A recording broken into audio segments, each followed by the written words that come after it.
Nah sekarang yang jadi kebolak-baliknya, kok seolah-olah koridornya Prabowo ini dijauhkan dari rakyat, yang wakilnya koridor makin dekat dengan rakyat. Apa yang terjadi sekarang? Yusril langsung ke Pak Prabowo loh, bukan ke wakil presiden. Karena wakil presiden juga tidak pernah melakukan blunder. Saya sudah sampaikan, jangan-jangan supra infrastruktur politiknya hari ini, tulang punggungnya 80% sahamnya sama Pak Jokowi.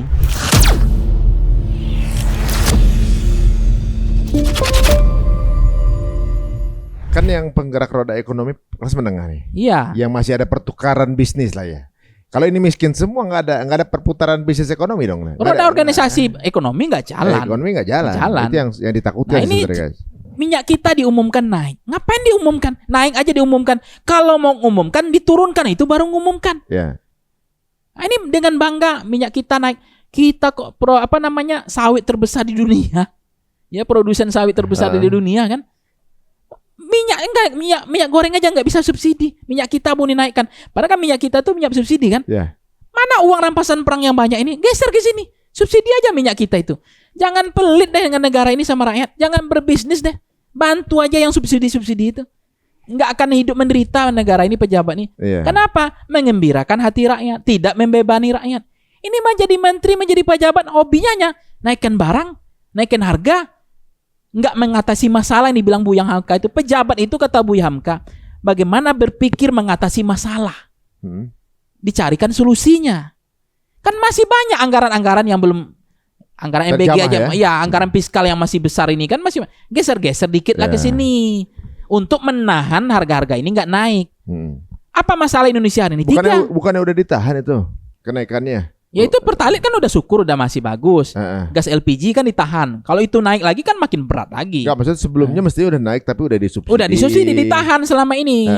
Itu ditahan dengan uang tadi, uang itu nggak tahu dari mana, tapi pokoknya uangnya digeser ke sini. Iya, tapi kan sekarang mungkin udah nggak ketahan lagi gitu, Bang. Ya nggak ketahan, mana fiskalnya masih baik kok.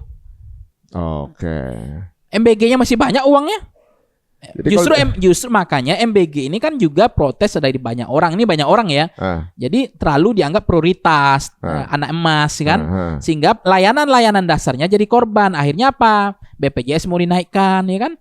Kesehatan hari ini juga masalah, obat-obatan, pendidikan juga masalah, gaji guju P3K per waktu, honorer bidan-bidan juga masalah.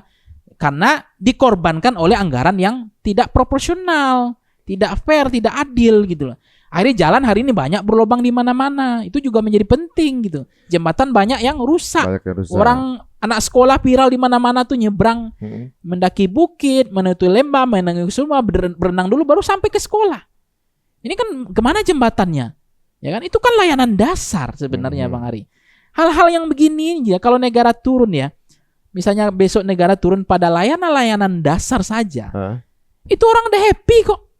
Nggak perlu juga masuk gorong-gorong, nggak perlu juga gunting-gunting pita-pita itu, infrastruktur itu.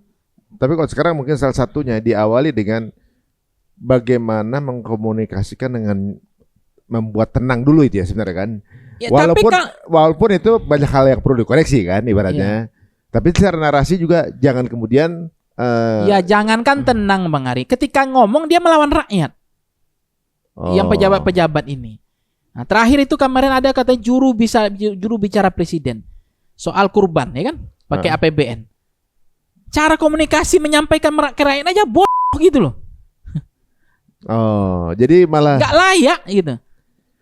Kayaknya kalau menurut saya sekarang nih perlu ada internal discussion kayaknya bagaimana cara mengkomunikasikan dengan baik ke masyarakat. Satu itu, dua bagaimana juga bring down the noise ya. Jadi maksudnya noise yang didengar presiden mungkin di sekelilingnya itu diturunkan dulu, presiden turun ke lapangan melihat sendiri gitu, nggak terima laporan aja gitu kan. Kadang-kadang kalau laporan kan contoh gas LPG kemarin dibuatnya di angkanya 12.000 atau 16.000 itu kan, dilaporin ke presiden. Orang kalau mau udah bukan 16.000 lagi Pak, udah 3 kali di lapangan harganya. Makanya Soeharto dulu lah dia nggak percaya sama bawahannya, dia sendiri yang melis harga-harga kebutuhan pokok itu. Sembako itu. Sekarang kan hari masalah ini kan adalah harga sembako mahal. Harga kebutuhan pokok barangnya susah kan. Nah, jalan jelek hari ini kan. Itu juga masalah.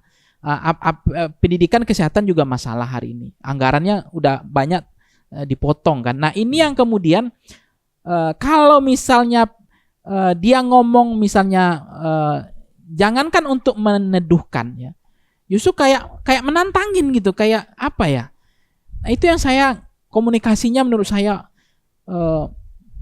sangat menyedihkan gitu loh. Yang justru membuat trigger jadi ya, trigger kemudian kalau sekarang nih yang lagi pada ngumpul di Senayan itu pemicu utamanya apa? Sebenarnya karena pidato itu menurut saya salah dari satu. Pidato itu. Makanya saya bilang kalau Presiden Prabowo berhenti pidato, jangan-jangan ini teduh nih. Karena gitu. Memang ini bukan Prabowo lagi menurut saya gitu loh. Kan masyarakat tuh merindukan pidato Prabowo yang elegan, iya, gitu, yang karismatik, berwibawa, yang meneduhkan, bukan. Coba bayangkan presiden kayak gitu. Atau mungkin ada agensi khusus atau juga mungkin. Sarahkan saya ada di samping Pak Prabowo beres hari ini negara ini semua. Ini masalah mungkin di lingkaran itu. Kalau saya di samping Pak Prabowo satu poin aja. Ini nggak benar Pak. Sentimennya negatif. Masa nggak bisa KPI kita mengukur sentimen orang? Nggak bisa membaca jeroan selera rakyat. Nggak bisa membaca ini gembirakan rakyat atau menyedihkan rakyat. Nggak bisa membaca ini legacy yang kemudian menjaga perasaan rakyat atau tidak. Ini PK atau tidak. Kan itu aja ilmunya Bang Ari. Ya. Kan itu ilmu Jokowi. Nggak ada kerja Jokowi hebat-hebat juga. Cuma dia bacaan Jokowi komik kok. Cuma ketika pidato dia bisa menjaga perasaan rakyat. Saya orang Solo, orang desa, nggak ngerti apa-apa. Ya kan? Underdog effect kan? Ya. Nggak ada begini-gini. Ya kan? Ini bacaan Pak Prabowo berkelas. Ke luar negeri bacaannya bahasa Inggris. Pidatonya begini, nggak masuk akal Bang Ari, nggak logik. Nggak ada intelektualnya. Jadi justru, ini menurut saya ini aneh. Ada teralienasi ini. Konslet ini. Atau juga mungkin advisernya perlu perlu circle yang berbeda kali. Makanya kalau saya ngomong kayak gini Bang Ari, yang di sebelah ini saya dituduh kompor, provokator. Karena terganggu agenda ini.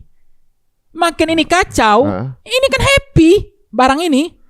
Siapa yang kira-kira mengambil mereka keuntungan di sini? Misalnya gini, terjadi sesuatu yang terburuk gitu ya. Dengan hal sepanas ini pasti ada yang nunggangin atau juga mungkin mengambil kesempatan ini gitu. Ya menunggu durian runtuh. Nah, menunggu durian runtuh tentunya juga kan ya maksudnya membentuk pola ini agar kemudian duriannya cepat runtuh gitu. Iya. Kira-kira siapa memang? Ya kan gak jauh-jauh dari presiden pasti. Nggak mungkin saya dong.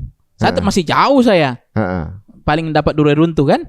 Yang ada di sampingnya nggak jauh-jauh dari presiden, yang paling dekat dengan presidennya. Nggak ada satu paket itu yang buzzer ngomong itu bohong, tipu semua itu. Dia ngomong satu paket apaan? Impeachment kita pemakzulan satu paket.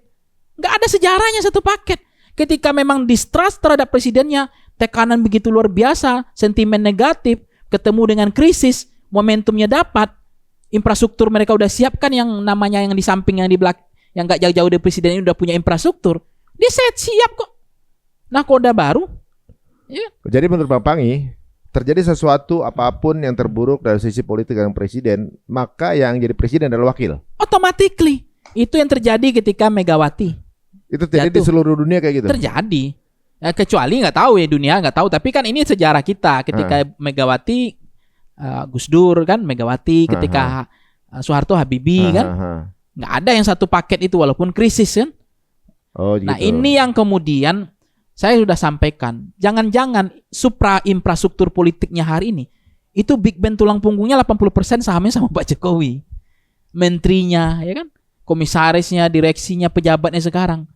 Kalau andaikan misalnya mereka ada juga orang mengatakan, andaikan semua orang loyal Jokowi ini menarik diri dari pemerintahan, jangan-jangan ini vacuum of power, ini nggak ada pemerintahan. Karena semua ketergantungan pada pemerintahannya, loyalisnya Pak Jokowi semua. Ya kalau misalnya yang diwacanakan oleh banyak orang misalnya, kalau kemudian menyasar kepada presiden dan wakil, berarti kan status quo negara kita. Iya. Nggak punya pemimpin. Sedangkan ibaratnya kalau misalnya terjadi sesuatu, harus ada designated leader kan? Iya. Gitu. Ya bisa saja militer ambil alih kan juga bisa. Kalau kekosongan. Ya kalau kekosongan militer ambil alih, kemudian militer kan punya senjata. Kemudian mempertahankan posisinya. Itu terjadi di Mesir loh. Militer ambil alih sampai sekarang jadi presiden dia. Nah artinya kalau sentimen rakyatnya dapat ya, kalau rakyat itu gembira.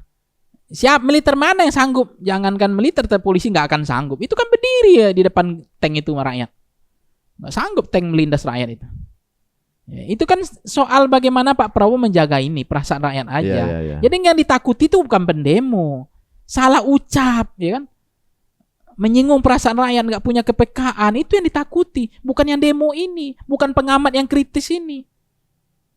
Apalagi pengamat yang mau dipolisikan nggak penting gitu, nggak perlu. Cukup hanya diksi perasa diperbaiki, ya kan? Buatlah kebijakan-kebijakan yang mengembirakan hati rakyat, ya kan? Apa sih yang dituntut oleh mahasiswa sekarang yang di Senayan? Ya rata-rata memang kan naiknya harga kebutuhan pokok, ya kan pasti ya. Sembako kan yang mahal kan. Lapangan pekerjaan yang susah, ya kan. Terus tuntutan mereka itu kan salah satunya juga MBG, kan, terlalu dan anggarannya terlalu fantastis. Ya fantastis, jadi bancakan politik elit-elit. Terus mereka juga kritik soal pemerintahan pusat hari ini terlalu sewenang-wenang terhadap daerah. Itu juga otonomi daerah jadi kabur gitu loh. Itu pun sudah terjadi di era Pak Jokowi, tapi ini dilanjutkan lagi gitu. Tidak setara, tidak fair gitu terhadap pemerintahan daerah. Nah, salah satunya yang paling dituntut juga adalah bagi mereka kan ini soal kunjungan ke luar negeri itu kan juga menjadi problem kan, yang sering-sering gitu. Itu membebani negara juga dengan kondisi, artinya kan yang dipegang oleh seorang pemimpin tuh sejalan antara perkataan dengan perbuatan. Nah, kalau perkataan pemimpin kita harus efisien. Berhenti kunjungi dulu ke luar negeri 5 tahun ini. Presidennya bolak-balik, jadi kan enggak nyambung. Jaga sambung logika gimana? Kan jadi enggak nyambung. Meskipun memang presiden itu punya hak untuk melakukan kunjungan-kunjungan itu. Cuma tinggal dilihat skala mana yang prioritas, mana yang bisa diwakilkan ke Menko-nya. Kan enggak harus presiden. Memang Zoom mungkin enggak mungkin karena ada rahasia-rahasia negara misalnya. Tapi kan bisa diwakilkan juga. Tapi ini harus ada presiden deal-nya. Ya udah, presiden harus berangkat. Itu kan skala-skala zonasi. Zonasi primer dan zonasi sekunder. Mana yang perlu presiden terbang ke luar negeri, mana yang enggak perlu. Nah, sekarang yang jadi kebolak-baliknya, kok seolah-olah koridornya Prabowo ini dijauhkan dari rakyat, yang wakilnya koridor makin dekat dengan rakyat. Kemarin pergi ke NTT, pergi Pasca, atau ke Manado, pulang ke kampanye keliling aja terus. Yang ini keluar negeri aja terus. Bagaimana mungkin bagaimana cara saya menerima secara komen? Tidak masuk akal sih menurut saya. Bisa 4 kali selama menjabat jadi presiden per hari ini ke Prancis gitu. Udah sebelumnya udah viral karena hotelnya itu terlepas lah, itu hotel yang dibayar pribadi atau apa. Habis itu 2 minggu ya, 3 minggu setelah itu pergi balik lagi ke Prancis itu. Saya bilang ini kayak nantangin rakyat ya. Artinya ya udah ngalah dulu lah kalau begitu, suasana lagi panas. Ya udahlah, kita kunjungin ke NTT dulu lah, atau kita ke Lampung atau ke Palembang atau kemana. Oh, kita keliling aja, apa yang bisa diresmikan aja dulu. Pasar kek, jembatan kek, sekolah kek, rumah sakit kan banyak yang diresmikan, masjid kek. Itu kan dianggap bagi rakyat itu kan kerja. Lagi-lagi yang kayak saya itu hanya 2% di Indonesia. Yang pakai baju anti peluru ditembakkan langsung memantul karena pakai baju anti peluru. Gak bisa korban karena masuk gorong-gorong itu, gak bisa korban karena SMK, ya kan?